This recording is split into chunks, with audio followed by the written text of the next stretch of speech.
And this is it, man. This is the first bit of dirt, or should I say sand, that we're hitting on this 300 or 400 kilometres worth of sand driving. Let's do this, mate.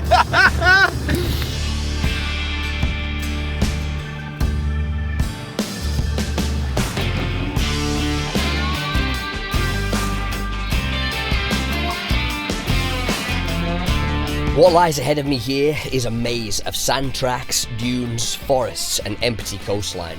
Hundreds of kilometres of it. And I'm going to be entering this wilderness alone, unsupported, and tackling whatever challenges lay ahead on my own. This is the wild Atlantic coast.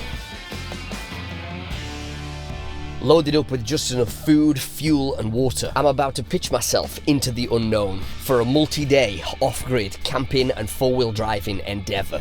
This is one of the most epic routes I've ever planned, and I'm about to go find out what challenges it holds.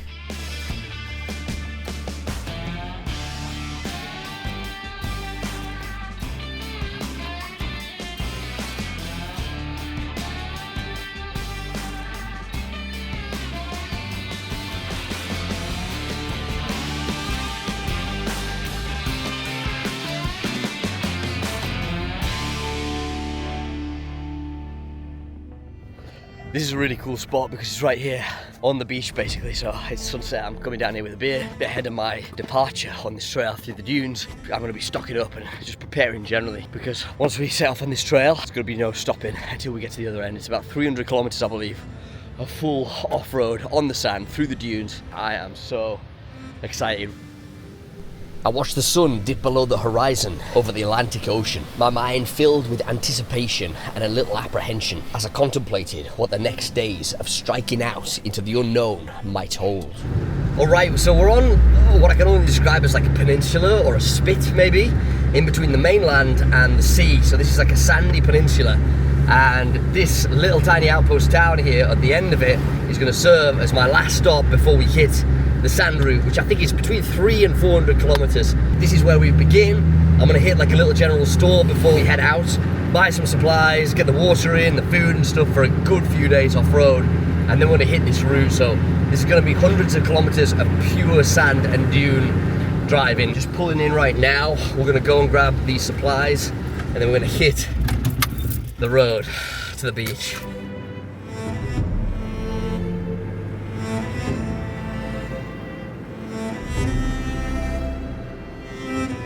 Yeah, we're going to be heading south from here, pretty much all the way down to Sagres, the most southern drivable point in Europe, I think, I want to say. And so we're going to head down there and go to Morocco after that. So yeah, pretty cool. I struck out along the peninsula as signs of civilization began to fall away as I approached the start point of my route. Alright, so here we go. We're peeling off into the interior, I guess, of the peninsula. We're going to enter some wild, sandy routes, dude.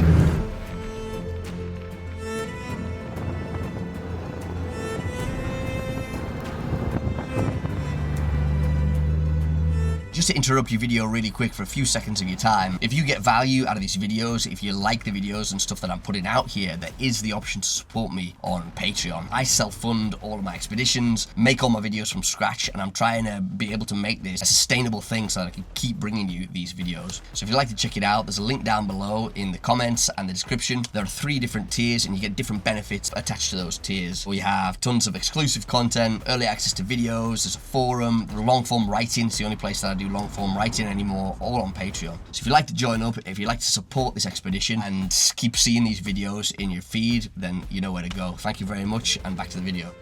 Alright, so we're on like a rough tarmac road right now, heading down towards the place that it's going to turn into sand. So we're almost there now, really close by. I've got kind of like estuaries and inlets from the sea out to the left, and then just dunes and like agricultural areas to my right. Well, here we go. Alright, so it's now a wide, expansive gravel track. I think we're almost there. Let's get into these freaking dunes. This is like another world, dude. Amazing.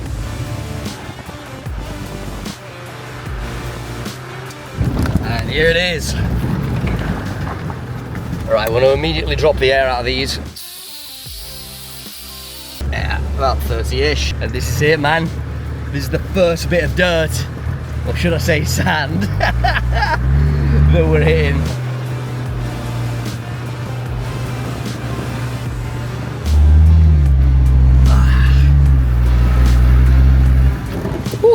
Yeah, it's almost time to wear these down because I'm getting stuck already on that tiny little bit of sand.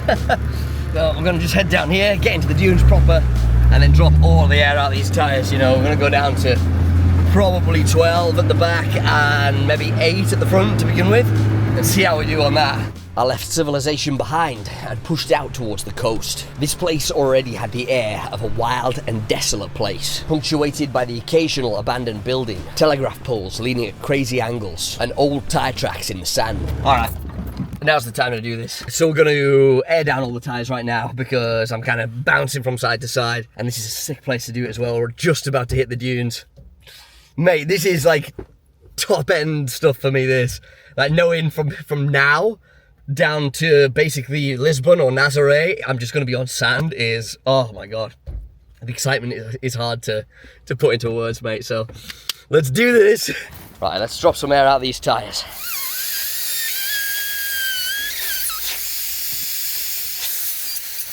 So we're just going to check the pressure of these periodically. So that's 10, it's about 15, so we'll drop just a little more out of it to get us to 12.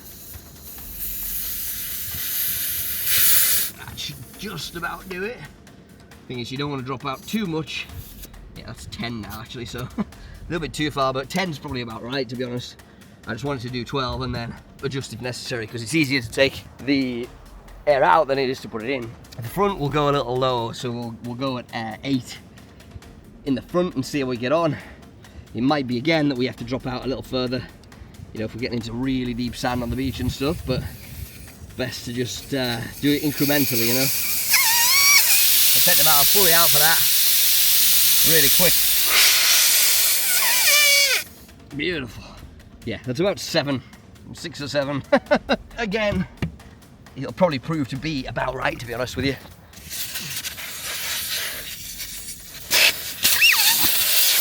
As you can see, it's far from an exact science, but it usually kind of works out pretty well, you know. So, now it's time to drop this thing into four-wheel drive and let's get on the road, or on the sandy trail, should I say. Oh, mate, to me, this is like peak life, you know. Oh, this lifestyle is so good.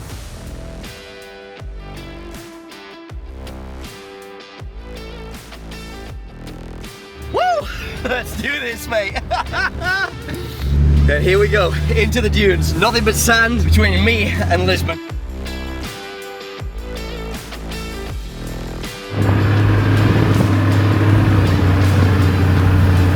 I pushed the Land Cruiser into the tree line that would mark the beginning of the unknown.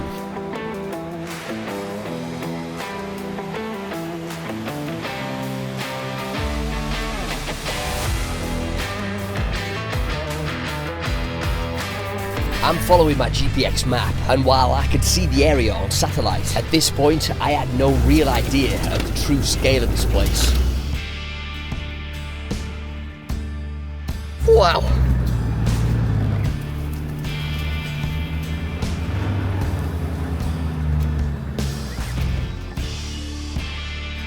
The terrain opened up and suddenly I could see horizon to horizon. It was only then that I was able to appreciate the full magnitude and raw wilderness of this coastal area.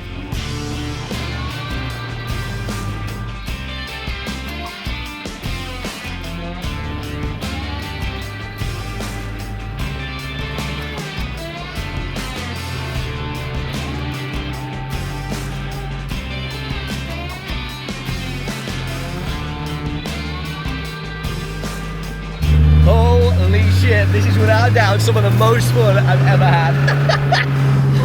My trail meandered variously through thick, overgrown brush that had me crashing through trees and undergrowth, and vast, wide open sections, which would give me a feel for what was ahead. It skirted along the side of an old canal, likely last used in the 1800s, to transport Portugal's earthenware and pottery to the sea. But as I pushed further into the wilderness area and away from civilization, this place took on the visage of a truly wild and savage land. A land where few people passed, and even fewer would ever understand. This is world-class 4x4 driving through the beaches and dunes. This is unbelievable. That car is handling like a beast too. I've never had it on sand like this for years and years, and certainly not since I did the camper build. And man, it is eating it up. It's what it's built for, man. It's what it's freaking built for. I was wondering, you know, with the extra weight of the camper, whether it would be, you know, worse off-road in sand, that is. But no, it's just unbelievably good.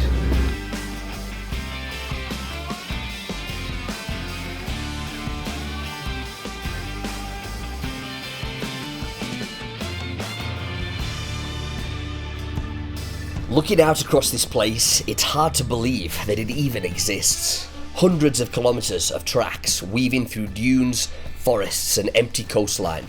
I've got no real plan beyond following them south and seeing where they lead. Somewhere out there are campsites I'll never find, tracks that go nowhere, places I've never heard of, and probably a few problems waiting for me along the line too. But that's the whole point. For now, I've got a full tank of fuel, enough supplies to last me for days out in the wild, and a lot of sand between me and the next paved road. Let's see where this goes. As the sun begins to set over the Atlantic Ocean, the route disappears over the horizon. I have no idea where I'll be camping tonight. I don't know what I'll find tomorrow, and I don't know how long it'll take me to reach the other end. But after months of breakdowns and delays, this feels exactly where I'm supposed to be. This is the wild Atlantic coast, Overland. Time to get moving.